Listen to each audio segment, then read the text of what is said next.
because I've made some mistakes before. It's like the AI is recording and then I wasn't recording. It created a lot of problems because it's very confusing.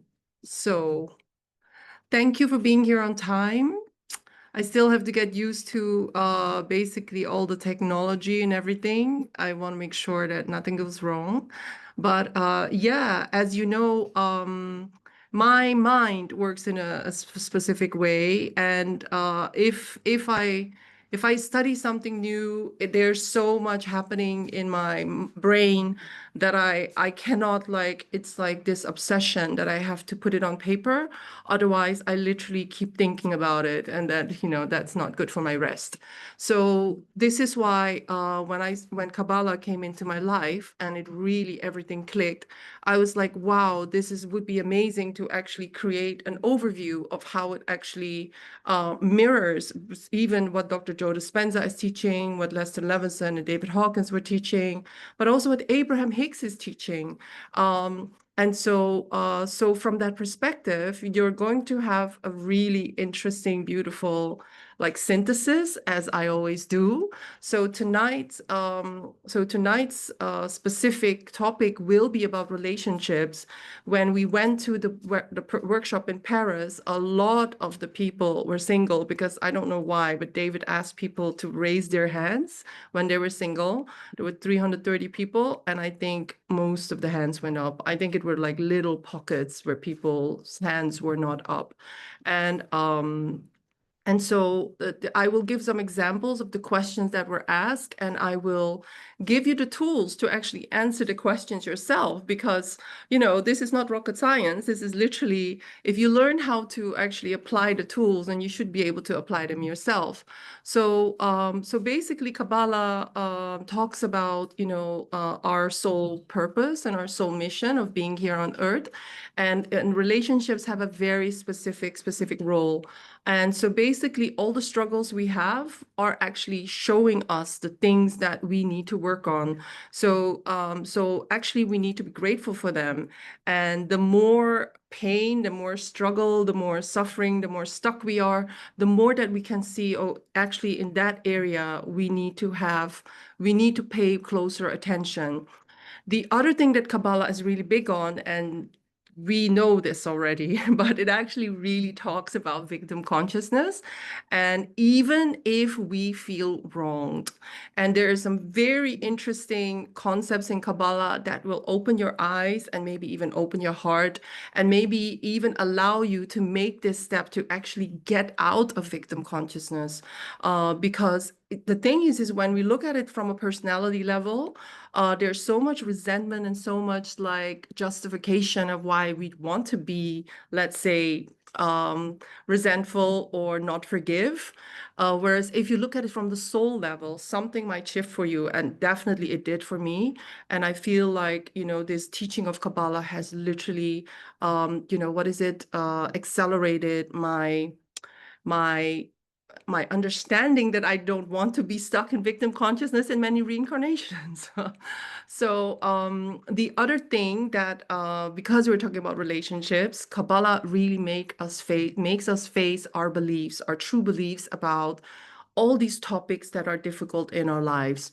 And it also explains how when we believe something, how it entangles other people.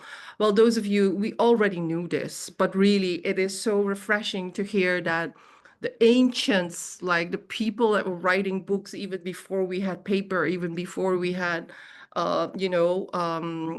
pens, that they were already teaching us that we are entangling each other. If you put it in that perspective, then you really start to think, okay, I really need to stop entangling other people. And maybe I'm entangled, right? So, but imagine that we take back our power and we just look at, if something is in my life, it means I'm entangling other people.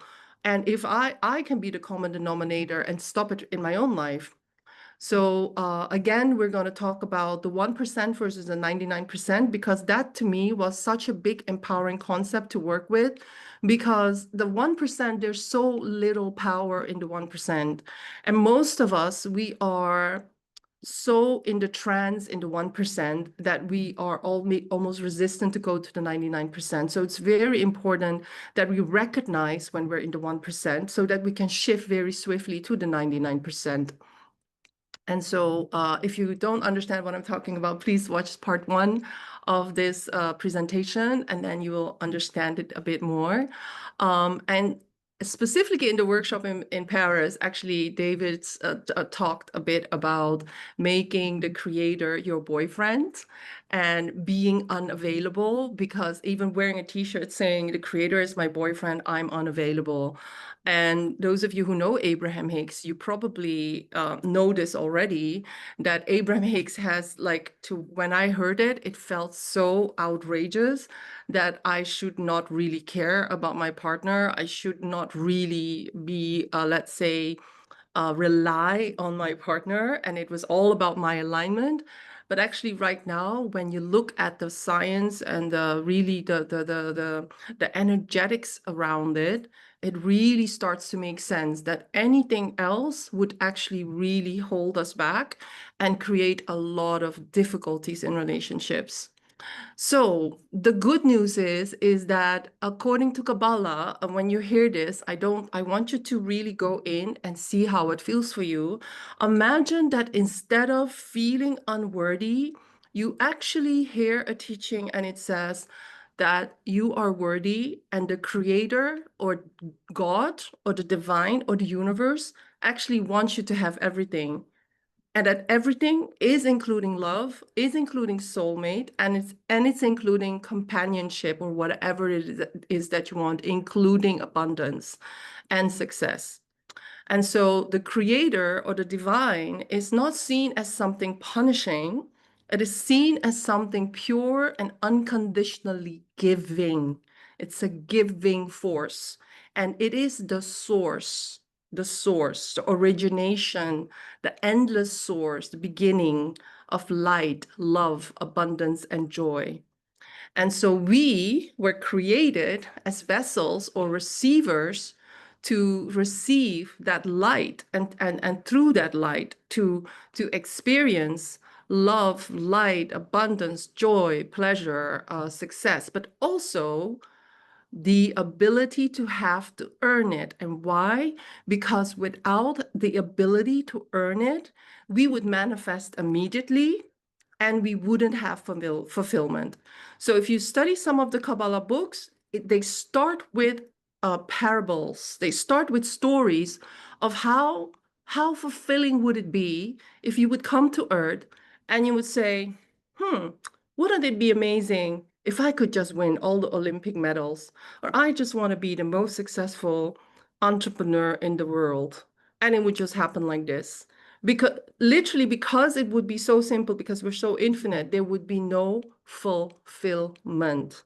We as souls were so powerful that we said, I want to earn the fulfillment.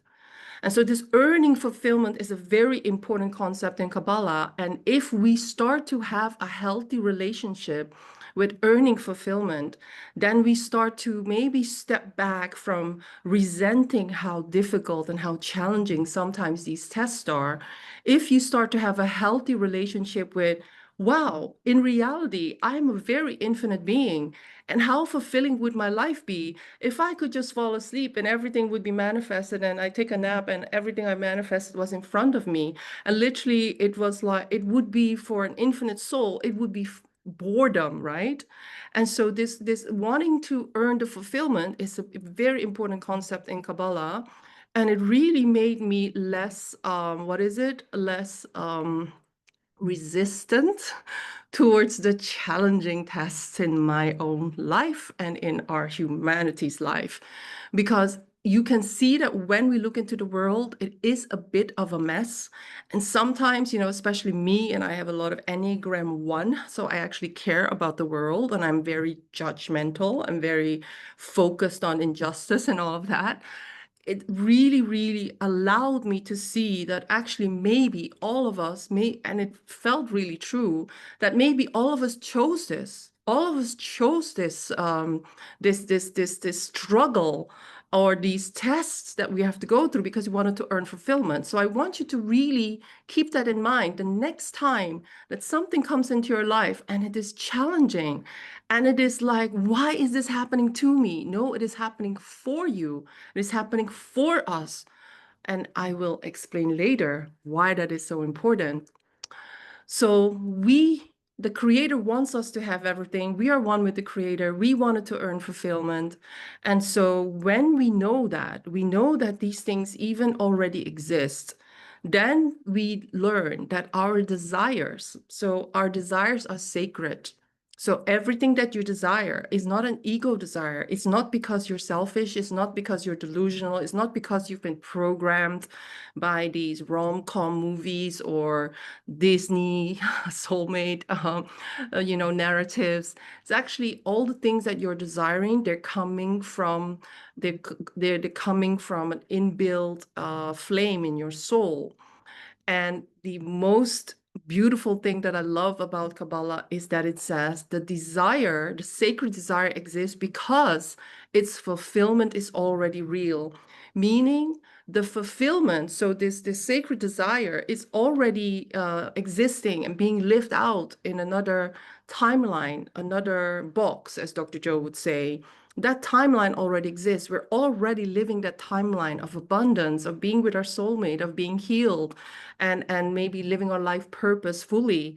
And because it exists, it is calling to us, and it is causing us to desire it. And the creator, or because we're one with the creator gives these sacred desires to us because they are part of our tikkun, our soul correction, and they are part of the areas where we are meant to expand our vessel, receive deeply, and reflect the divine. So when I read this, I really understood why, despite all my failures in love life and studying every training, every therapy under the sun, every energy healing method technique under the sun, I didn't give up on my desire to heal myself in this wound that I had in love life, my romantic love life. And maybe those of you who are anxiously attached, or those of you who are like, who have a bit of a pain in your heart when you think about love life, maybe from your family, or maybe from lifetimes of things that, that we had to struggle with, you probably understand that, on the one hand, you feel completely like you're just never going to heal this. But then there's another part of you that remembers, wait a minute, it's already happening. I want this because I can crack this code. And looking back, there was something in me when I went through the dark night of the soul in 2020 that I really said, I don't want to experience this amount of pain and suffering and self-sabotage and self-devaluation anymore. I will do whatever it takes to heal. And I didn't even do it because I wanted a relationship. I did it because I didn't want to, dishonor my own self-esteem by being in these relationships that were so painful. And so there was something in me that knew, but that didn't believe that I could be in a happy relationship. I just was okay with just healing myself so that I didn't have that much pain. So you can imagine that there will be times in your life that you will know there's a part of you that feels the desire, but it still comes from a needy place. No worries. That's where I was most of my time.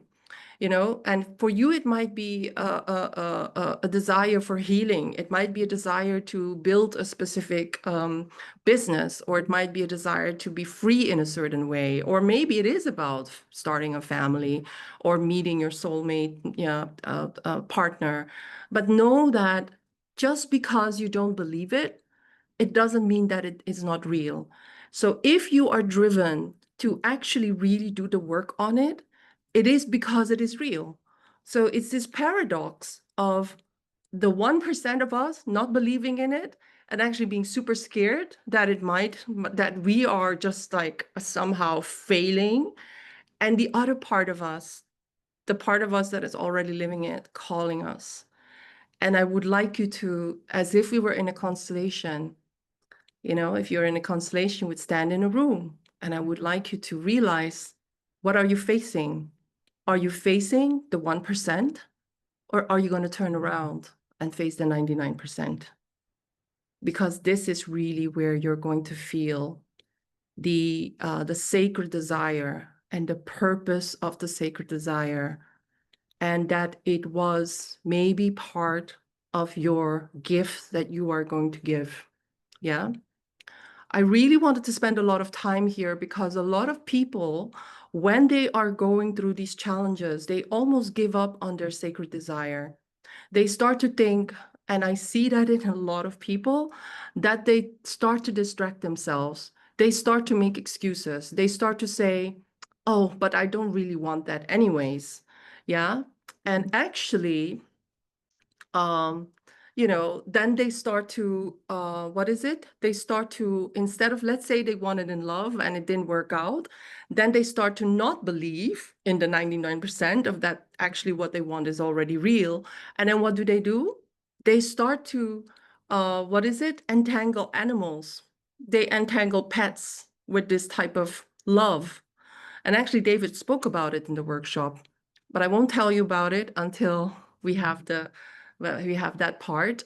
But so I think it's really important that the 1% of you that doesn't believe, the 1% of you that's struggling, that's not going to be the 99%, that will have the tools, that will have the insight, the downloads, and the persistence, and the certainty to guide you to actually go to the next expansion of your soul, even if it is going to be difficult, even if you will have to take accountability and you have to get out of the trance of victim consciousness. Yeah. So, so tikkun and relationships is not easy. And I would say that my wounds are so small compared to what I see. And sometimes, the lives of my clients or other people. And literally, really, I am so blessed and but even that was hard, even with like the ancestral trauma, the family that I was in, that was already hard for me. So I cannot even imagine how it would be for other people. But I can say that because of it, I went on a journey just like you, just like many people. And this inner journey to transform the wounds, the fears, and the patterns from past lifetimes, that is why we're here. And that is why we attract time and time again, not because we're failures, not because there's something wrong with us. We recognize these special people and relationships and situations that are going to trigger our pain and trauma. And this is why they say in Kabbalah, in certain timelines, you don't have a choice. You're going to meet this person. And if you avoid this person or this type of wounding, you're going to attract it anyways. And I will give you an example. I stayed single for many years when I was really like attracting unavailable men. I was living in London then, and I was like, and then one of the boyfriends that I was with, he cheated on me. And that was so painful for me that I literally started avoiding relationships. And then, although I was avoiding relationships, I found out that when I was living with my then flatmate, that unbeknownst to me, the dynamic with my flatmate was as if I was married like my parents. And we started living out the pattern of my parents. And I knew already I was living out the pattern of my parents with boyfriends, but I was single and I was just living with a really good friend, and we were acting out. We were literally like we were finding ourselves in the type of dynamic that my parents were living, and I was like, what is this? I felt really defeated, but now I understand because in the part one, I explained that David gave an example of, if you are going to face narcissists, you cannot avoid the narcissist. You cannot run away from the narcissist. Wherever you go, the narcissist is going to show up. And so this is really where we need to stand still and think, okay, how? What is the secret sauce? How can we actually turn it around? So we turn it around by feeling the feelings, accepting the feelings, accepting the pain, accepting the feelings of rejection, maybe even the feelings of anger, all the feelings under 200 in the David Hawkins scale. And mostly by not distracting ourselves with tactics or not bypassing them. So we call it escapism or instant gratification. Instant gratification would, for instance, be retaliation or complaining and blaming, but actually pausing, and really trusting that the pain is here because something amazing is going to happen. Whatever we were triggered into, whatever we were disappointed about, or that this thing that we don't want is happening right now, we need to trust that everything in life is coming from the creator. And even this difficult challenge is coming from the creator and leading us to good so that we can transform this little vessel that we are to a broader vessel so that we can actually embody more light. This event, this painful event, these painful relationships, they're going to transform our darkness into light. And this is apparently the only way. So when you look at it, it is because the light wants to come in. When we're comfortable, we're not expanding. We are going to do the things we do the way we do it. Yeah. And but there's way more light wanting to come in. I said maybe we're 25% of the 100% potential. So what about the 75%? That is where we are going to struggle when we say we don't want to change, but other people should change because we are doubting the validity of the universe, why things happen. We are blaming others. We only see ourselves as victim. It's always other people who are doing it. And the solution isn't even here. And somehow I must have been just something faulty with the universe because there's no solution. Then the light that wants to come in cannot flow because we are not in alignment with the essence of the creator. The whole lesson is to be in alignment with the characteristics of the creator.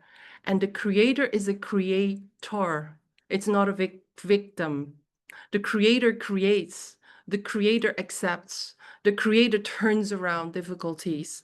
And when we're going into these human characteristics of the 1%, we are not acting like the creator. So we're not in alignment with it.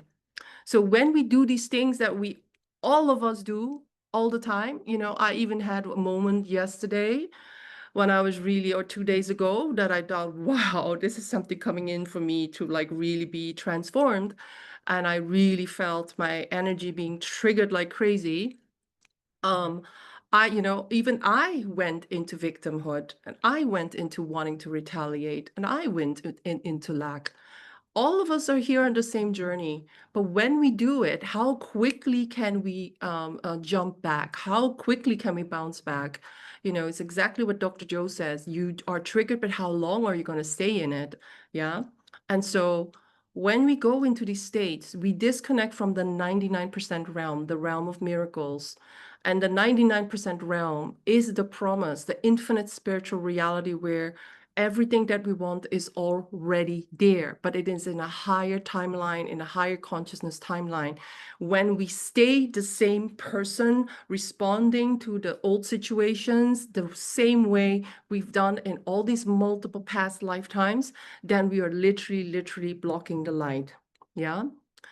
So it is important that, this whole concept of being at cause, and we know this from the Dr. Joe teachings, Tony Robbins, release technique, David Hawkins, all of them are talking about being responsible, being at cause, because the only other option would be is that you are in effect, that you don't have control, that you might as well give up, right?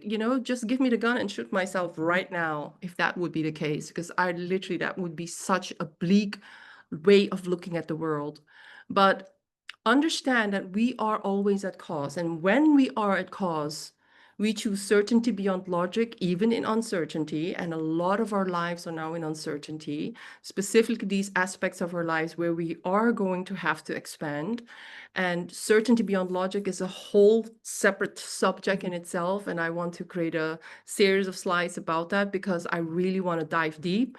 But certainty has nothing to do with, oh, my manifestation already exists and I'm just gonna will it into being. No, certainty beyond logic is certainty that everything is happening for my best will and that everything that happens is good. Even if I don't get what I want right now, and I don't even know when I'm going to get it, even if I'm tested all the time, I should have certainty that it's good. And when I was studying with Bob Proctor, I was taught that it doesn't matter what happens. It's the perception, the interpretation that you give to the events that will ultimately determine the outcome. So if you give a perspective of this is good, this is happening for the good, then you are in the 99%. But if you say this is the worst thing that can happen, how could this happen? This should not have happened, then you're back in the 1%. So certainty is really understanding that no matter what happens, even if it's the biggest heartbreak, the biggest fraud, right? The biggest power abuse, it is still happening for the good. It is still the Creator's light wanting us to experience something, and we really don't know how and why, but we still choose to trust and know that that we just have to align with the 99% and that we just have to expand and be in the unknown and get out of that analytical mind that wants to judge and that wants certainty, that wants to know, that wants to control, and that wants to prevent that thing from spiraling out of control. So the only thing that we can do when these things happen is to take responsibility. And I know how hard it is. Yeah, I'm not saying that it's easy. If you take responsibility for your patterns, and you need to know your patterns, so for me, it's like Enneagram 1, we get really like, what is it, like warrior-like, right? There was a time in my life when I was more like, what is it, passive aggressive. So maybe some of you are more passive aggressive. I don't know what it is. Maybe some of you start to punish yourself. You start to get sick and start to withdraw. Look at your patterns, take responsibility for them. They are your patterns that take you back to the 1%. And know then what would it be to go to the 99%. The 99% is the unknown. It's us acting from love and soul, our soul, which is the part of us that is calling us, that is in that higher timeline. And that soul wants us to get out of the ego and the fear and the patterns and the trance that we're in. Imagine, remember, the ego has another name. It's called Satan. To me, that was a big motivation not to listen to my ego or the program of my mind. Yeah. So when we do all of these things, and I'm not saying it is easy, you reconnect to the higher realm and you open yourself to receive the miracles, even if you are going through a lot of difficulties. And I have to say, that every time, ever since that I've been studying Kabbalah and I've been triggered, and I saw myself going back to reactivity and lack or wanting to control or wanting to blame, I saw it in myself and I just said, I'm not going to that 1%. I really welcome the 99%. And even if I had to stop myself and do something else and really calm down my nervous system and then really decide I'm going to send love. I'm going to send love to the situation. I'm going to send love to myself. I could really feel that my body started to acclimatize and I was no longer triggered. So I can tell you these things can happen very, very quickly. We are masters. We are not victims. But if we don't know how to stop these immediate patterns, we can literally be reliving this like lifetime after lifetime after lifetime. And but I can say, because I have been through things where I couldn't get out, sometimes it's easier to do it in a structure where you're working with a practitioner that can do energy work or that can guide you, because sometimes you also need a witness. Yeah. So of course I do a lot of group work, but I also do individual work. I had to do a lot of individual work on myself to actually really get out of a lot of difficulties where I probably was failing for lifetime after lifetime. But so there's nothing wrong if you cannot do it by yourself, because some things have to do with trauma, and they have to do with like real victim consciousness that is probably even justified. But because we are expanding beyond the personality and human level, we're healing at the soul level. Hopefully that will help you heal certain things much better. So I'm sharing this little TikTok post that I made, and when you know that you're at cause, of course, you know that you have to see the things in a good way, and you have to practice feeling good. It's the teaching of Abraham Hicks, the emotional guidance scale. When something doesn't feel good, it means that you are out of alignment with source. You're out of alignment with the creator. And so this is why practice feeling good is so important in the Abraham Hicks teaching. And when you don't feel good, you have to take a nap. And then I made this really funny post because I can really relate to it. Like, I sometimes feel like I'm this evil cat. I would rather be unhappy and bitter than feel good. What do you mean? So I just want us to know, that we need to start to see that there's parts of us that don't want to feel good. We don't want to heal. We want to stay in the part of this is just not right. And of course, when you watch the movies about chemicals and how our bodies get addicted, ask yourself whether you're in an addiction. Ask yourself whether you're in an addiction to anger, whether you're in an addiction to drama, whether you actually don't want to heal. And when you go to my TikTok, I have quite a lot of videos that are really, teaching you about my psychology and about how I had to joke about my own like eat 1%. But they're so human. I'm not very special. I'm just really like a lot of people. And I love that evil cat because this evil cat is to me is like it's so powerful, but at the same time it's staying in the 1%. So you have a choice. So let's go to soulmates. So and there's books about soulmates, twin souls. I've read the books from Edgar Cayce, the people that study Edgar Cayce. Then you have Kabbalah talks about it.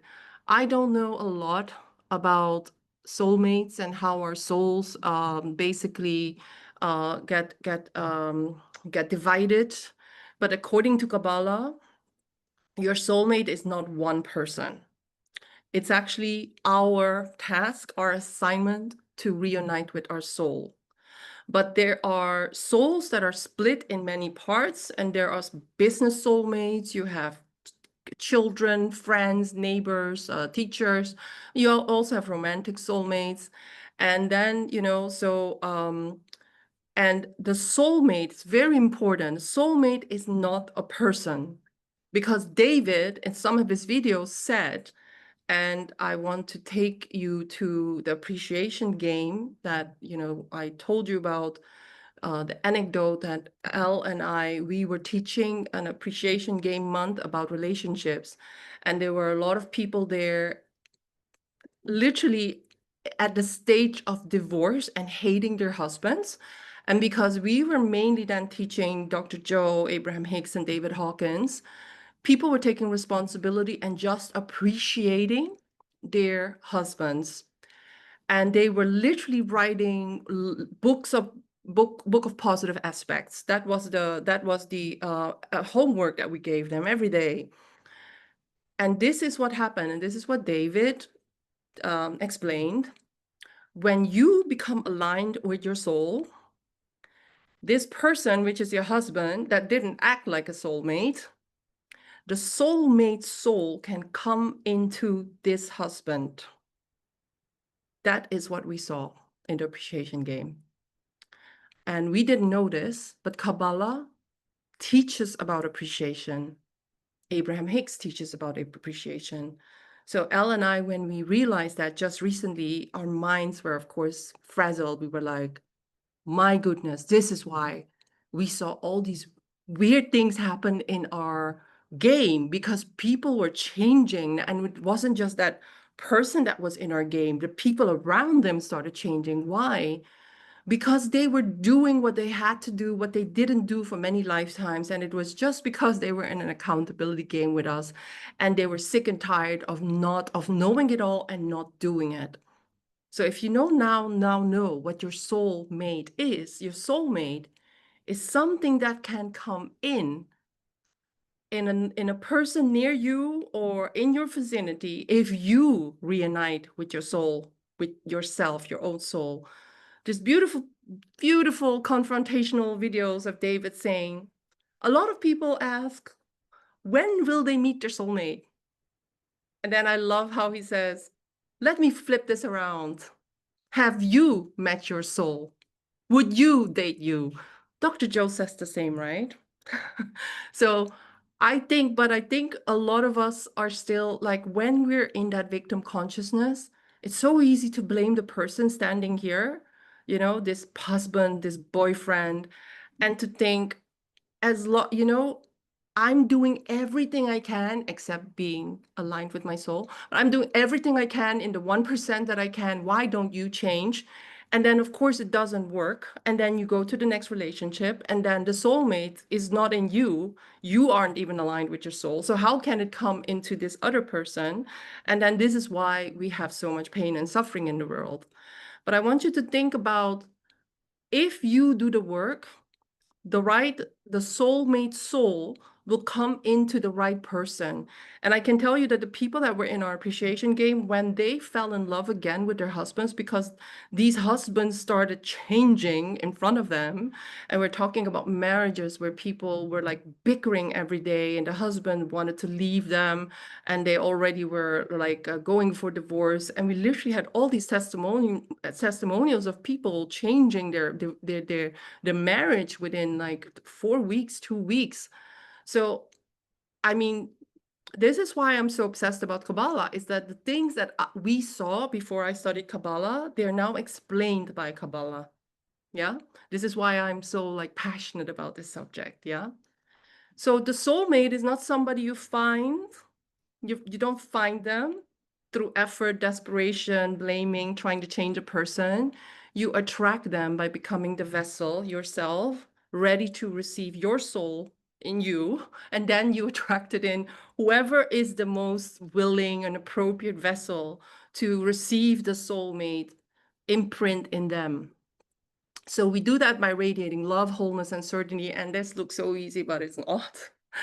And then when we do that, but it is absolutely possible, because I think I did it, because I am now with a beautiful, very harmonious, beautiful husband. And if I can heal my wound in love, then everybody should be able to do it. You can radiate love, wholeness, and certainty, which is very difficult, I would say. And then the universe will mirror it with the person who will match it. Yeah. So this is a very interesting teaching, because when I heard it, I was like, because even the person who hurts us, betrays, or steals from us can be seen as an angel. But angel is not like a wing, as like these beautiful beings with wings and with messages that come from the divine. These people that could be the difficult people that initiate us into pain, they are just messengers. Angel means messenger. In Hebrew, it means messenger. And it's funny, interesting. My name is Angelique, so I'm wondering whether I'm just a messenger, or I thought I was one of these angelic beings with wings, but apparently I'm just a messenger. It's a bit disappointing, maybe, but okay. An angel is actually a person, a situation, or even a challenge whose job and purpose it is to deliver a specific message or opportunity for transformation from the creator.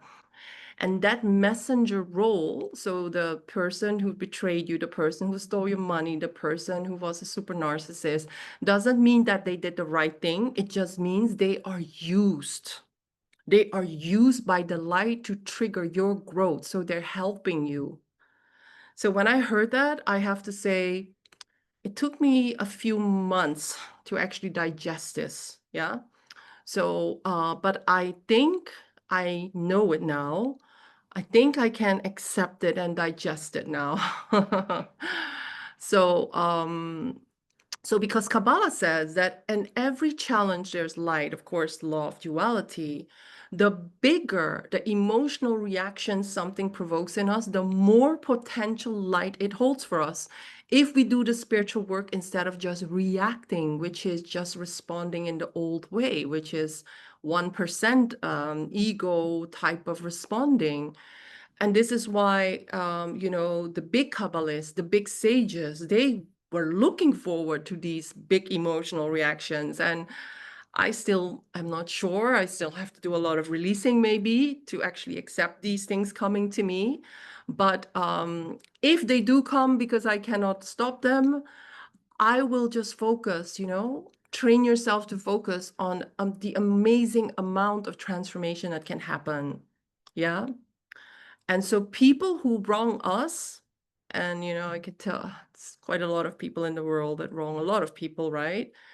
They push our deepest reactive buttons, exposing our ego traits, our pride, our wanting to control, our fear, our resentment, our lack of wanting to be the change that we seek in the world.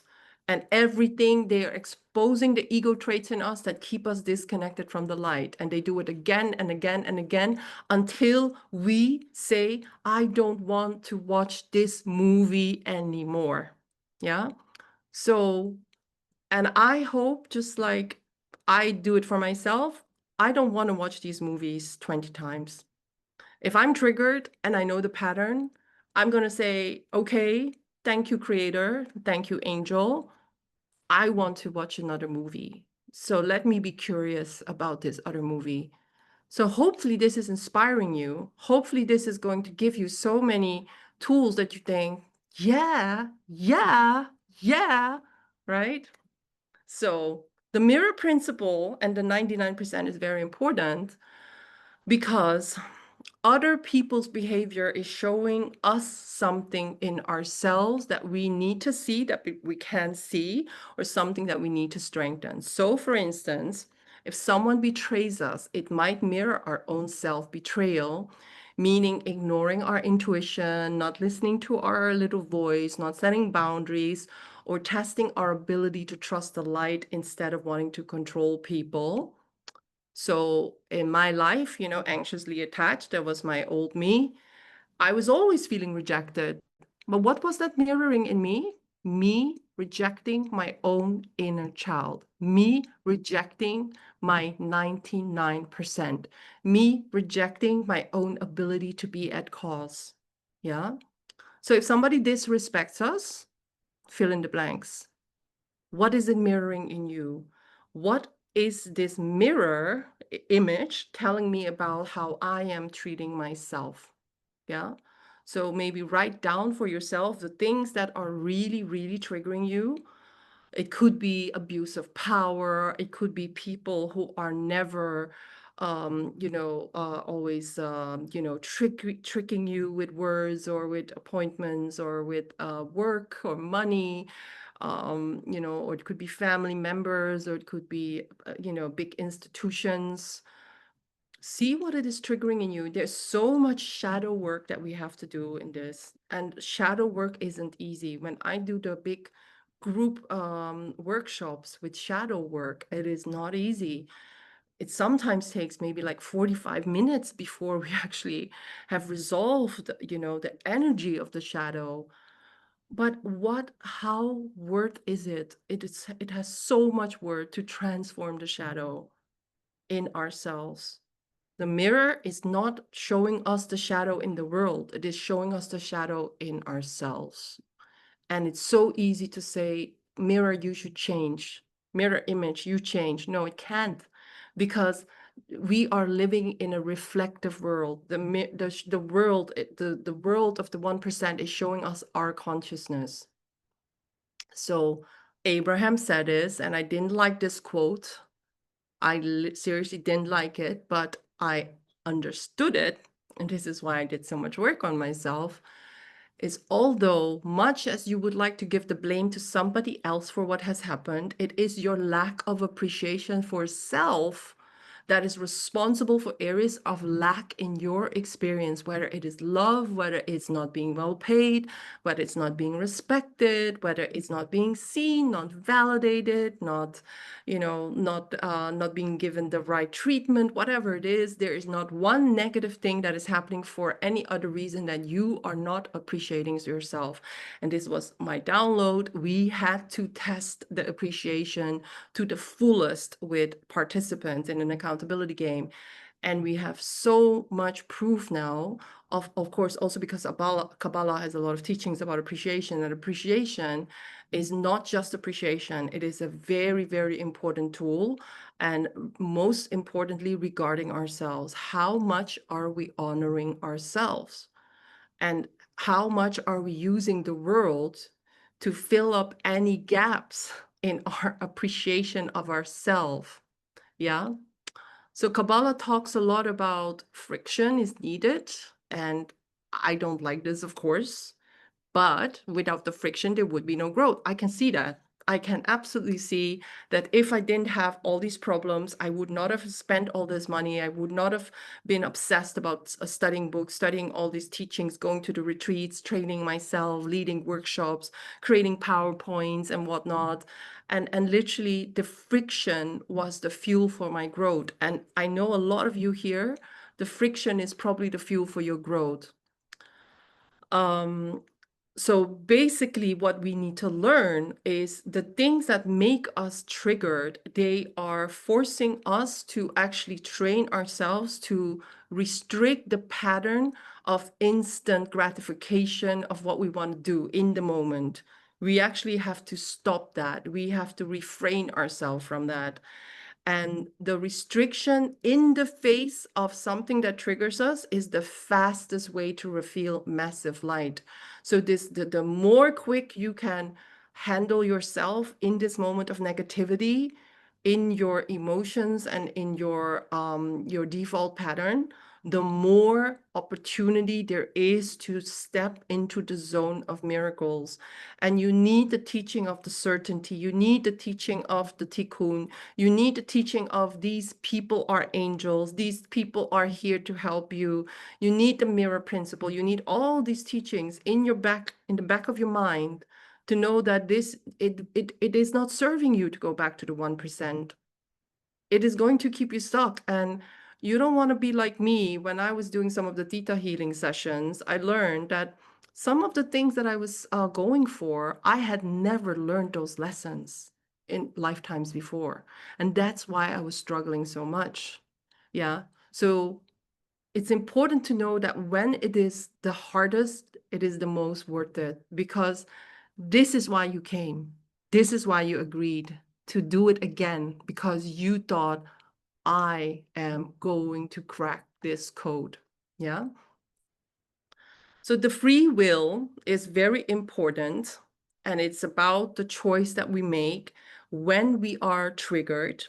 Are we going to go back to the 1% and the patterns in the 1%? And you could probably literally write down what these 1% patterns are. And you probably are super identified with it. And this is just who you are. And I also thought that that was just me. But when it is so painful and you really know and you feel the truth of what I'm telling you and what I'm sharing with you, then you're probably going to ask yourself, I don't want to be in the 1%. I want to go to the 99%. So then what do? You rise above the reaction, you choose compassion or detachment, and you break the cycle. And there are steps to take in the Kabbalah, but there's also a lot of other techniques that you can apply. So I teach a lot of that in the workshops that I lead because they're so important. Because without this piece of pattern interrupting our default mode when we're triggered, everything is lost, because this is where we're tested. Yeah, this is where we go back, we regress into a lower timeline, or we go up the higher timeline. Yeah. This choice point of these difficult moments is the exact arena where our soul earns the spiritual fulfillment. That is when you know the test is on. My guardian angels are looking at me. They're helping me to succeed. My higher destiny is already happening. So am I going to go like one layer below to this other timeline where I have to do it over again? Or am I going to go to that higher timeline? I know the answer. I'm going to go to the higher timeline. So the paradox is that these angels, these difficult people, they don't know what they're doing. And when you hear the Kabbalistic teachers say that, you think, what is going on? And it has to do with the fact that maybe all of us are used by the light. So this is also when you have done certain things that you feel guilt about. You have done things that you think, I wish I hadn't done that. You were also used by the light. So there are no mistakes. So the person that hurt you with something they did, they may not even, they were used by the light. But of course, they will be accountable for their own actions in their karma. But if we're used by the light to help somebody, learn something, and we were very difficult, and we were in that victim consciousness, we were blaming, or we were doing the worst of the worst, we can't just forgive ourselves because all of us are used by the light. And from your soul's perspectives, we are, or they were, a tailor-made messenger to help each other reach the next level. Yeah. So, and there's a lot of the relationship dynamics where things are very difficult. You cannot be with a person when you are not there to actually be able to help them, or them be able to help you. And even if helping is a breakdown, as I said in the part 1, sometimes you have a breakdown before you have a breakthrough. Sometimes you need to get that divorce. Sometimes you need to be fired. Sometimes you need to have all your money stolen. Sometimes you need to have, some kind of difficulty with let's say integrity with people, especially their integrity, before you can actually learn a lesson. And but that exact lesson was needed, and I cannot tell you how much peace this teaching has given my soul, because as somebody who has strong Enneagram 1, I'm now more Enneagram 2, I think, Enneagram 2 wing 1. As strong Enneagram 1 for most of my life, this injustice piece was big for me. It was super big, yeah. So why would you want to get out of the 1% and take responsibility because you are so sick of it? It's important to know, again, to remind you that responsibility starts at 200. And I want to remind you that below 200, and these are very familiar feelings and emotions of our human dimension, also for me, very, very familiar. The 1% is where we don't take responsibility, and where we're always in lack. We always need to give and get it. We always need to demand it. It's never coming from us, and we're always separate from it. Yeah. So it needs to happen through an external thing. This is where the pain and suffering and illusion comes from. It is very painful to be in lack and separation consciousness. We want control, we want approval, we want safety. We are creating resistance and we're struggling even with ourselves or with other people. We're in victim consciousness and blaming, it creates a lot of suffering in our consciousness. And we are driven by ego and reactive patterns, meaning it's not me, it's you. So if you see this and you really don't like this behavior in other people, imagine that we can only see this if we have it in ourselves. And if we see this and we're not triggered by it anymore, then it means that probably we have compassion with people who are stuck in these patterns, but we don't have to manage these difficult 1% trance states that much anymore. Yeah. Because if you're in the higher states, you can see this happening to other people, but you'll be more in acceptance. And in acceptance, you see these people as just part of their process being stuck under 200, and you're not going to feel judgmental about it. It's letting go. So again, this, I added these two lines here in the 1%. In the 1%, you're always seeking to take or to get or to control. It's always about you are needing to change that mirror projection, that mirror image, other people, the event circumstances, and because it's outside of you, because you're in separation consciousness. Whereas if you actually go into the 99%, we let go, we give love to the situation and to ourselves, and even to this difficult angel, and we align within ourselves. Yeah, and this is the biggest thing that we can do. So certainty, as I said, I would like to do a whole webinar just on certainty and maybe even a whole workshop and do like energy work with it, because I think this is such a beautiful, beautiful thing. And I would like to know how to synthesize the teaching of certainty, because I even wrote affirmation songs about certainty beyond logic, because I love the concept so much. And certainty is the key to receiving. It is not blind faith. It is an inner knowing or remembering that even if I cannot see it yet, and I don't even know when I will see it, the light is working for me. My soulmate exists, my abundance exists, my healing already exists. But in the context of relationship, love is not only possible, it is promised to me. It is already happening. I trust the process and I trust my soul's journey, and I don't need to control it. This spiritual certainty removes the veil of separation, because most of the time we are separating ourselves from the things that our soul knows or that are already there for us, that are already happening. Certainty also dissolves fear that, that this thing doesn't exist, that we need to control it, otherwise it's gonna be slipping away from us. And this certainty brings blessings into our physical world. And, like, I want you to think of people that have certainty. I want you to think of maybe some instances in your life where you had certainty despite things not happening the way that you wanted them to happen.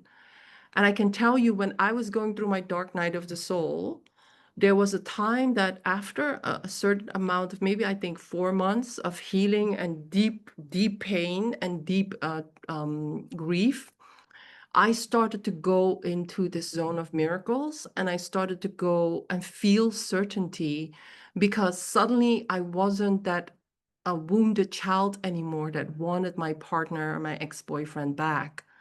I suddenly knew I had done enough work to know that I was doing the work of my soul and that everything was working for me. And I literally did all the work of healing my relationship to the masculine. And I did that with Theta Healing, because I animus work, the Jungian work, where I had to basically get out of this identification with, as a woman, I'm always abandoned. As a woman, I'm always unworthy. As a woman, I'm always rejected, or somehow at a disadvantage. And I had to go into past lives where I saw that I was the masculine, I was the untrustworthy masculine, I was the power abusing masculine. And when I severed the separation consciousness with the masculine and I did my shadow work, I could really stop thinking from the victim consciousness that I was in. And I knew that this life where I was feeling all this pain, it wasn't the only life.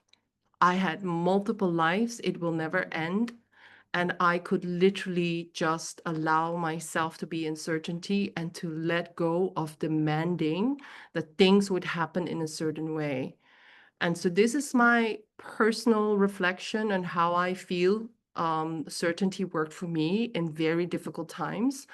Um, but for those of you who are very interested, my business partner Elle and I, we are shooting a whole series of podcasts where we actually go very deep in our own healing work and our own transformation work and the way that we created, being victims, being women that were stuck in victim trance states to actually being the creator of our lives and attracting our now, current fiance and husband. Yeah. So, so if you still think, oh, why should I be an effect?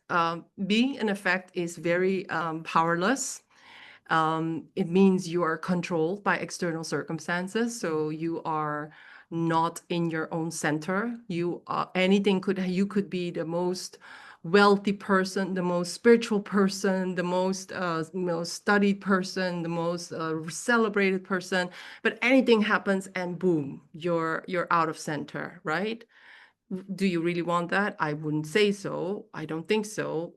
So if we're gonna go to really going back to being at cause and getting out of this persistent identification and justification of victim consciousness and that you are a victim and that these things have been done to you, you actually really can only see you are at cause in the 99%. The 1% is the effect, the 99% is the cause.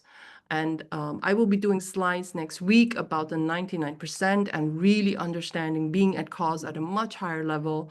But being at cause means that when you are taking that responsibility, it immediately affects your internal state and your external reality, because at the moment that you go to being at cause, you are working with 99% of the infinite field of possibilities instead of with the very small limited 1% where we have to control people, we have to blame people, and we have to sue people, we have to do court orders and whatnot and have lawyers involved. Yeah.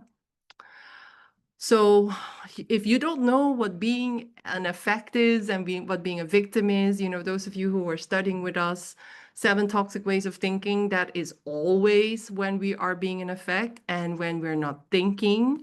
Know that thinking is a really difficult thing to do. Most of us are not even thinking. When we're in the 7 Toxic Ways of Thinking, we're not thinking. We are just in a program, and thinking is the hardest and most exhausting of all labor, and hence many people shrink from it. And, if you look at the 7 Toxic Ways of Thinking, they are rampant. They are rampant. These are almost all our default ways of being. So, so how do you turn this around? By being at cause. And in the release technique, we say take responsibility, reflect, what is this situation revealing about me? And of course, the next teaching that was very challenging for me when I first started studying Kabbalah a few weeks ago, or a few months ago, it said, there is nobody else here but me and the light of the Creator. Your husband isn't here. Your ex isn't here. Your boss that you blame isn't here. And I don't believe that our 1% can fathom that. There's no way that our 1% can fathom this. It's the 99% of the invisible unseen that can fathom this. And I cannot even explain this, but I can only say, when we're in the 99%, we need to embrace not knowing and really allowing us to experiment with these teachings, because this is how we earn fulfillment. This is how we are going to learn outside of the container and the prison of the 1%. If you really want to, yeah, if I look back at, for instance, the appreciation game, and I see all these women who were, not just like appreciating their husbands, some were appreciating children, some were appreciating in-laws, some were had to appreciate colleagues that were very difficult. They started changing into other people. And as I said, these other people started changing. And so what does that mean? What does that mean? This is a funny TikTok video I made, and I cannot show the music. It's a very funny, it's beautiful music, but if I show it, then I think YouTube will flag my content because I'm using music and I don't have the rights, blah, blah, blah. But anyways, this bird is from the movie Angry Birds, and it keeps saying no, no, no, no, no. But actually, this quote says, if someone is in your life, you have attracted them. And while it's sometimes difficult to believe, you also attract everything about your experience of them. For nothing can come into your experience without your personal attraction of it. Abraham Hicks. And the Angry Bird says, no, no, no, no, no. Can't accept it. And we've all been there. All of us have been there. So, but rather than blaming circumstances of people or past events, this happened to me then, my parents, my ancestors, whatever. Kabbalah teaches that everything in your life is here for your spiritual growth. Every person who bothers you is actually mirroring something within yourself that needs transformation. Every person in your life is sent by the light for a reason. Some are here to inspire you, God bless them, and some are here to challenge you, God bless them also. But all of them are angels for your soul's correction. So this is, I think, a funny, quote about basically a part of me that was always waiting to be saved. And hopefully we can see it. Wait, can we hear it?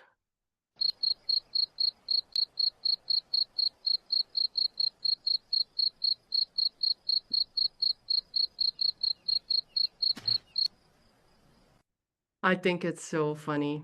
Yeah, that was me, always waiting, hoping that somebody else would make me feel finally good enough, finally loved, finally lovable, worthy. But we are so past this because we're no longer going to, this Michael Bernard Beckwith, we cannot go back to the stage number one, which is things are happening to me. We also cannot stay in this human dimension, which is things are happening by me, yeah, giving my power away, not taking responsibility, but I'm not learning with the creator. It's just me, everything I have to do by myself. We have to go to stage 3, which is things are happening through me. This is where the 99% is happening. This is still where we are trying to effort and control. And we are doing mind movies, we are scripting, we are journaling, we are going to psychics. When will my ex come back? When will I get the money back? Or whatever it is. We don't accept what happened. We are actually trying to control it, whatever it is. Number 3 is accepting the pain and seeing that everything happened exactly the way it had to happen. And we allow now the creator to move through us, to expand us. And life is living us. We don't need to control. We don't even need to know what is going to happen. We are just knowing that everything is coming from the good. And when you do that, you are stepping in the unknown. Finally, you're stepping in the unknown.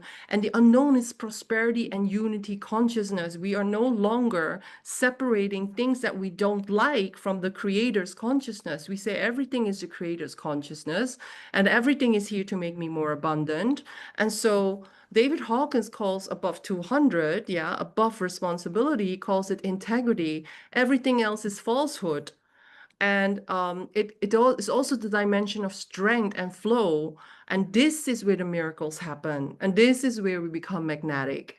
Remember that woman in the workshop that was waiting for 5 hours, please, God, make David choose me. And then she let go, and then she became magnetic. It's also about allowing. We don't have to stand there with 5 hours or just like Mr. Bean waiting. We don't have to do that. We just basically start to take responsibility and give ourselves what we give the world, what share with the world, what we want to receive, and things can flow. And most importantly, this big blind spot, take responsibility for all the things that we didn't like, that we didn't like happen to us. And start to reflect, what is it in me? And we always with integrity say, there must be something in me that caused this, something in me, and I don't know what it is. I still don't know everything, but I am at cause, because that gives you so much power, and you are then in the realm of prosperity and unity consciousness, and in the realm of miracles and blessings. Yeah. So if you study David Hawkins, it's only above 200 that we are willing to face challenges and take calculated risk. Imagine that if you don't face challenges, you don't take calculated risk, you're always going to be sabotaging yourself. You're going to be in a place where you're in apathy because you're just so resistant to things going wrong. Whereas if you want to face challenges and you say, whatever happens, it's going to be fine because I'm learning, and you're taking calculated risk, you're in 200. You're not focusing on protecting yourself. You're focusing on long-term benefits for your soul. And these people above 200, I doubt whether you can actually even be inspired by people under 200. They actually are people, like the people below 200, they actually seem very, in a way, they have a consciousness where they don't inspire us. They make us a bit more, they entangle us with, and it could even be ourselves. You entangle yourself with anger. You entangle yourself with people that feel powerless and that don't see a solution, and it's never them. Whereas if you're in 200, you actually encounter people that are inspiring you, that are motivating you, or you just feel the inspiration and motivation through positive influence, right? 200 is the initial level of empowerment. Below that, there's no empowerment. And it's the key step to turning our lives around while positively impacting others. So as long as you're not going to responsibility, you cannot even impact others. Yeah. So if you understand that, then you have a lot of power just by taking responsibility and really thereby just entangling others to a higher level of consciousness. The lower levels of consciousness, which is force, are destructive. And if, I think, do I need to know more than that ego is the same as Satan, that is destructive of life? I don't need to know more. That is etched, this is tattooed in my brain now. Ego is Satan, and the program and the playback and recording machine, and it's destruction. I'm destructive when I go there. And it is not just me. I'm destructive as an individual, and I entangle society at large with my destructiveness. And unfortunately, we have seen timelines where in history, one individual, they could literally be destructive and entangle many others. But imagine that you can also do the opposite. You can be that one individual that could be inspiring and motivate others through positive influence. Yeah. So being at cause, yeah, do I need to say more? You act like the creator. What does the creator do? The creator wants to give. The creator wants you to know that everything is happening for you. The creator wants you to know that you have so much power. The creator wants to give you endless light, endless pleasure, endless love, endless abundance, health. And Dr. Joe Dispenza calls it, creating outside of the identity of, let's say, the program, which is the 1%, because remembering who we really are, falling in love with life, creating from the field, which is the 99%, and becoming nobody again, not being in that neural network of who we believe we are, and not even operating in time, operating beyond time. Abraham Hicks has a lot of a lot of beautiful channelings about how we are source energy. We came here to be on the leading edge, but we have to master the art of allowing. Yeah.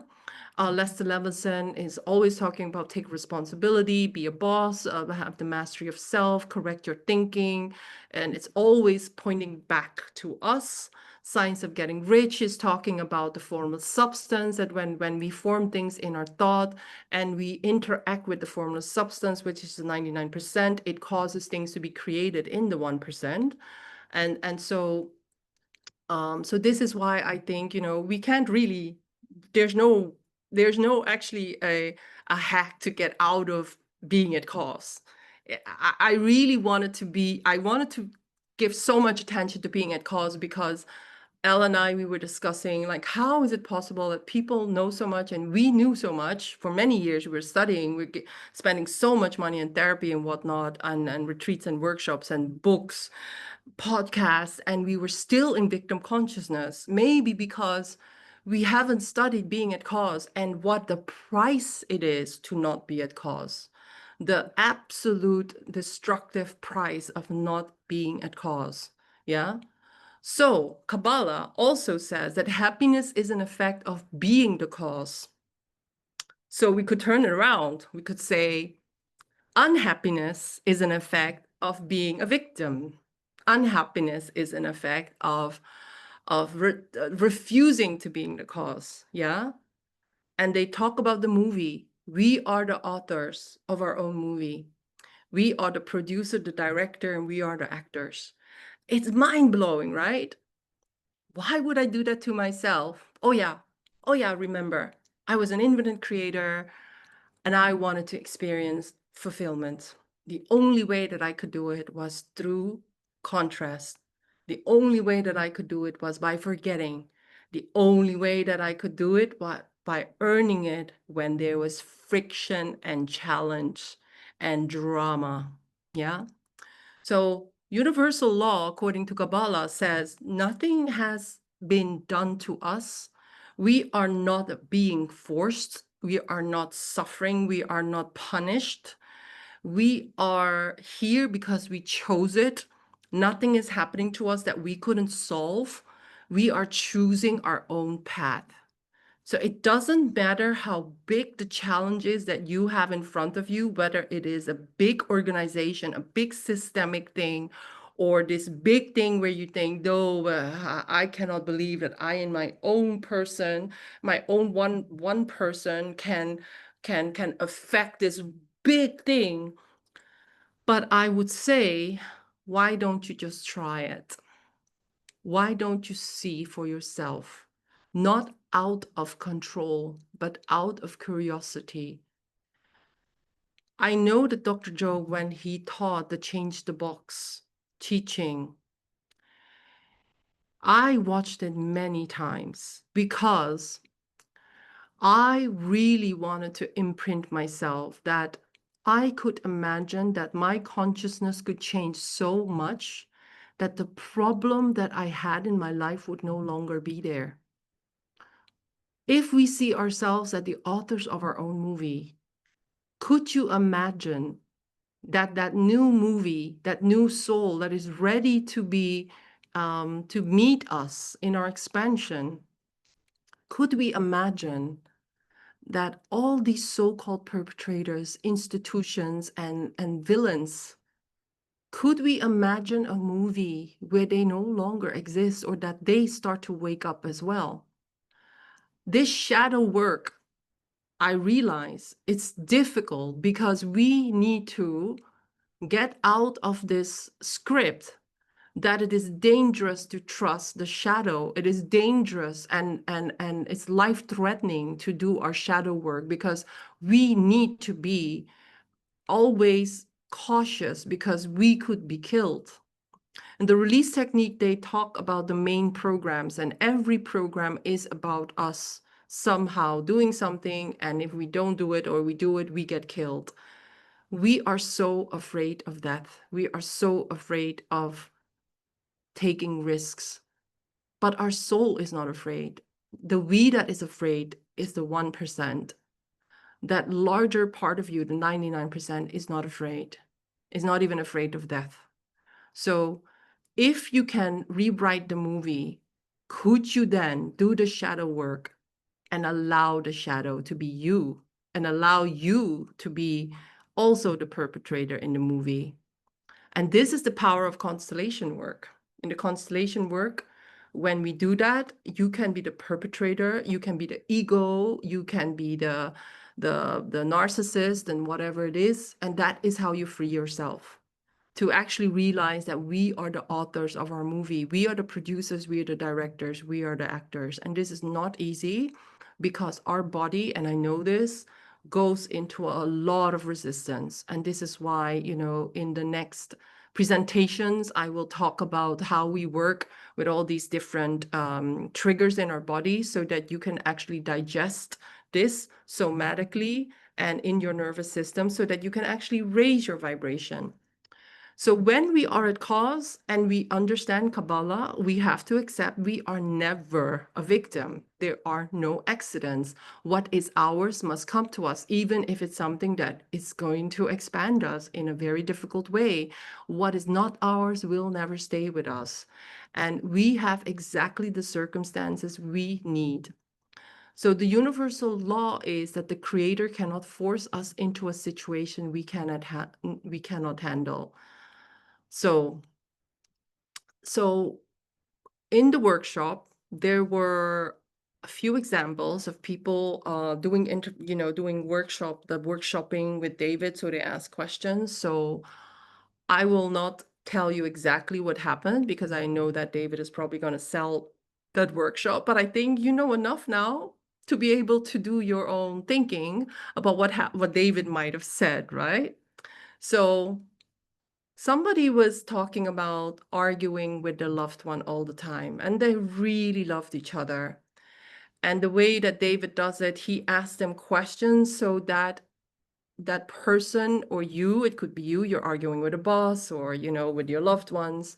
What is it that is triggered in you, and what is the mirror showing you? And then we go a layer deeper. If that is showing you that you are wanting control, wanting approval, wanting validation, then you need to stop that cycle. Yeah. So just like the woman that was raising her hand and wanting validation, and then after that wanted control, we go back to the same loop. If people are not treating you the right way, what is being mirrored? What is being triggered and what is being mirrored? And what is that? What is it in you that you don't want to work on, but you would rather look outside of you? Yeah. There was a woman that was worrying or taking care of everybody. So why? Why do we do that? Why would you do that? What is being triggered in you? What are you trying to control? You know? When we see painful dynamics in relationships, because there were a lot of people with painful dynamics in relationships, what is that mirroring in us? And for everybody that you do the questioning with, it would be different. But this is going very, very deep. And he did it in a very, very good way. But, it was a one-day workshop. So we didn't have like, let's say, a resolution. But I would say, having these examples, knowing that these were the big questions that were being asked in the workshop, it would be good for you to actually really look more in depth into what is going on in your life. And I really wanted to go back to this specific quantummatch.com example of Dr. Joe, his workshops. When you go to his workshop, he always talks about that we are having people in our lives because we are bound by an invisible field of information, the 99%, and that this is the quantummatch.com. So a perpetrator will always find a victim, or a victim will always request a perpetrator to come in to make them aware of their victim consciousness. Or it could be somebody who is not wanting to be seen will always bond with a person that is not going to validate them, right? They share the same emotion, they share the same information, and so they're connected. So Dr. Joe says we need a higher energy to separate them. And so when all these people then start to do the inner work, this is when they start to break the bonds, right? But there's other ways than meditation. There's, the tools of Kabbalah, you have releasing, you have, other types of energy work. but it is not just about your, awareness. It is coming from a higher level of consciousness. And the best way that I know how to do it is just to take the David Hawkins scale and say, can I accept? Can I accept that this was my creation? Can I accept that maybe I am a victim because I am a match to a perpetrator? And what is this perpetrator reflecting in me? Maybe my lack of my resistance to being a perpetrator, or my resistance to being a victim, or my resistance to actually taking responsibility. I would rather blame than to take responsibility that I am perpetrating on myself. And that is why I'm always attracting perpetrators. I don't know what it is, but it is that type of deep self-reflection and inquiry that can help you to really see that all the teachings are talking about being at cause that will get us out of trouble. So in the Paris workshops, they talked about limiting beliefs, which is, of course, the 1%, but they also talked about competing beliefs, which to me is split intentions from Abraham Hicks. When I do the workshops and I do the big group workshops, we always work with these two facets. But what I see is it's relatively actually almost easy to change limiting beliefs because they're so easy to actually identify. But what is difficult to actually turn around is actually split intentions.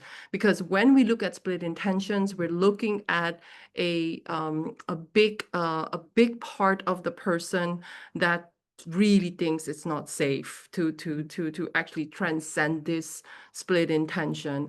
And so this is where most of the work, when we do that in groups, we do a lot of we put a lot of energy in the split intentions, and it's very beautiful work because you do it with a group. And how would that work out in Kabbalah? So David had a woman who asked about, how is it possible that I'm always attracting unavailable men? David was just asking her some questions, and these things came out, which is like a part of her wants to be with her soulmate. Let's say this is 12.5%, but then a part of her wanted to be free. Boom, split intention. And then a part of her didn't feel safe to be loved. So the way that I wrote it down is slightly different from David, because I do look at the split intention. I look at the limiting belief as well, but I also look at the vibrational set point. Her body, when she thinks of love, and the way that I felt about love was, it was risky, it was dangerous, it was not safe. From that level of consciousness of fear, there's no way that you can actually really magnetize the right soulmate to you, because at that level of consciousness, you're not even aligned with your soul. So for me, although I know it's not possible for everybody to do their work outside of relationships, because relationships are so fruitful. They help you grow so much and gain so much awareness. I would say that, if you are in fear or if you're in shame and guilt, it is actually better to not be in a relationship, because you're just gonna attract people that are gonna reignite that wound of shame and guilt.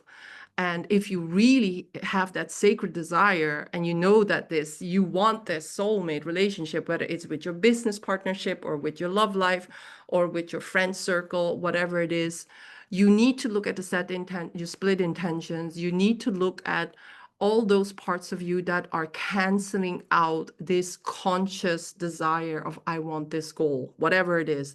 The conscious desire is not enough. Your vibration or your state of consciousness in your body is at a lower level than, let's say, acceptance or love and joy in the David Hawkins scale. And when you have split intentions, these are all things that you can work with. When we do constellations work, which is the quantum field work that I do, this is very, you can literally you can see it, you can immediately diagnose it, and then we can work on it, and then you can really start to, take the responsibility and turn it around. So, so this is the Abraham Hicks quote again. Yeah, we can stay in victimhood, or we can say, hey, I'm a quantum match to this thing, and I can do something about the quantum match. And that is the change the box teaching. How can I not be a match to that problem? How can I be a solution? Yeah. So every time that you are not working on your 1% traits, which is below the 200, and you are staying in the fear and you are identified with the ego or Satan, it blocks the light. And your soulmate, whether it's your business clients, your business partner, or your romantic soulmate, or whatever it is delayed, or it is accelerated, depending on how you deal with it. So you don't find your soulmate, you remove what blocks you from seeing them. So David also made us go into a whole worksheet where we had to do beliefs work. And it was very, very revealing. You know, if you can absolutely do it for yourself, and you will already see your toxic states of being or your limiting beliefs or your split intentions in there. I do this work very intensively with clients because I want to empower them with tools that they can literally, you know, they can do it without me. And so I will do some workshops on this because it is very important that we learn how to do this in our own world. So if you look at the work that I do in a constellation, you literally choose people to actually embody and to channel the different parts of you. So if you look, for instance, at this line, let's say romantic love, yeah? There's a part of you that wants to be free. I don't want to take care of anybody. I just want to go to all these beautiful exotic places and be a digital nomad. And there's a part of you, oh, I actually want a family. Yeah. So this is already a split intention. You can constellate that and see where there is specific trauma, or where there's a specific competing belief, or there is something that isn't in alignment, and where can you find the higher consciousness that can give you and the freedom and the family. Yeah. So, but in the constellation, we can also see actually you identify with I want peace, but let's say you constellate it, and the person that is constellating, going into your constellation might say, I actually feel super angry. I just want to kill this person. So the constellation work that I do, it really helps you find out the truth of why something is so difficult in your life. It shows you the hidden stuff. The 99% is made visible by constellations work. And that's why I love it so much. That's why I studied it. So our identity very often is in this axis. I'm one with source. I am spiritual. These other people are not spiritual, but I'm spiritual. If you do the work in the constellations world, this other hidden part of you might show up, and it could be, yeah, I feel in love with source, but in my human relationships, I feel I'm always rejected. And that, I think, was the 99% of the people in that workshop. A lot of them had this I'm not good enough type of programming. So, so having looked at that, you know, I really want us to see this specific video that I made on my TikTok. Something in me feels it is very funny, but I know also that this was a very big pain point in my life. I want you to see it. Sorry, where is it? Can I actually access it? Oh, I don't know where the link is anymore. I don't see the link. So basically, if you click on it, you see a baby crying, and I thought, oh, this. So basically, I think the original video was a baby crying about a cookie or something. And so every time the baby was like reaching her hand to the cookie, the mom says no. And then the baby's crying, like really heartbreakingly crying. And then the baby tries again, and the mom says no. And then she literally breaks down. But the way that I saw it was like, oh, that was me, my inner child that wanted the prince on the white horse. And of course, a part of me knew that this was not what I wanted. I didn't want to be saved. You know, I wasn't that, I didn't want to be Mr. Bean waiting there for somebody to come and save me and make me feel whole. But that was my hidden part. That was my vibrational set point. My body was programmed that way, and that was how I showed up in relationships. And and of course, I had all these split intentions because a large part of me was like, why would I choose a relationship if I was going to be rejected again and put myself at risk again? So I didn't want to face the challenge, and I didn't want to take any risk. So this is where most people are with a lot of things, not just romantic relationship. They would rather not set up the business. They would rather not set up their practice. They're literally just not facing the challenge because they're not in 200. So basically, what I then thought about is, I will do one more presentation about all the tools of how to actually work with the split intentions and the beliefs and the inner masculine and the inner feminine.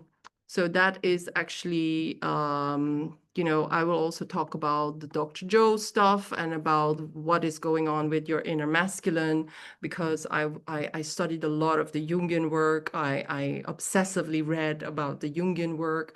And I think this is so, so important because when we are in romantic love, we have a lot of hidden beliefs about the other sex, which are not helpful at all. So after I do the next presentation, I will have a series of master classes and workshops around what I call alignment constellations. There's a waiting list for that.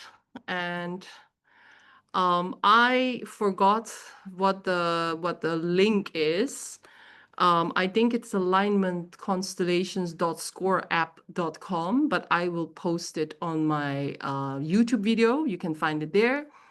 And basically, I will then teach a step-by-step masterclass on resolving split intentions.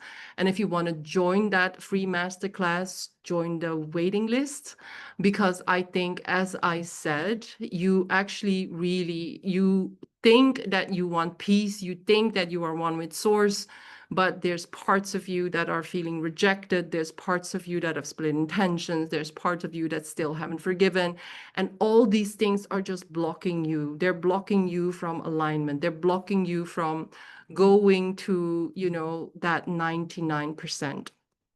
So I have now come to the end because I don't want to continue for too much longer. Next week, I want to talk about split intentions and the limiting beliefs and how actually the 99% and the Jungian work, the Dr. Joe work, and how that all intersects. And also from systemic viewpoint, how that actually gives us a lot of insights as to how we can resolve it in the inner world, because we're using the quantum field in the embodiment of participants. So I hope that this was insightful. If you have a question, please, send me a little chat. Thank you, friend. Thank you for your comments. If you have a question, I can answer it. If you don't have a question, let me know what you found most useful. I think most of you here are ready to be at cause, but I think as most of you are human, just like me, you will have that strong intention, but maybe also have some, let's say, maybe not have the right tools to actually really resolve these split intentions or these programs or trance states that are running you. So I would love to do a step-by-step masterclass to really show it to you. So hopefully some of you can join. That might be on a Sunday or a Saturday, I don't know. Thank you, Aura. Thank you, Renate. Thank you, Brigitte. Thank you, Thomas. My husband is saying, great framework, explained in detail and brought to life by comparing it to other teachings, which I'm always like that, that I'm a bit geeky in that.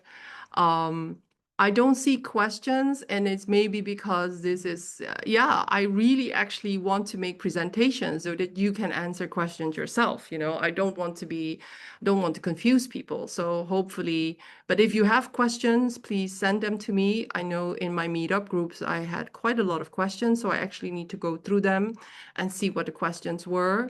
And then maybe in one of the coming webinars, we can actually talk about that. So the wait list, I will put that in the YouTube video where you can rewatch this. You can share it with people, subscribe to the YouTube video, comment on it, and share it with people. And hopefully, yeah, you've learned a lot here. Thank you so much, everybody. Have a beautiful night. Have a beautiful week. Bye-bye.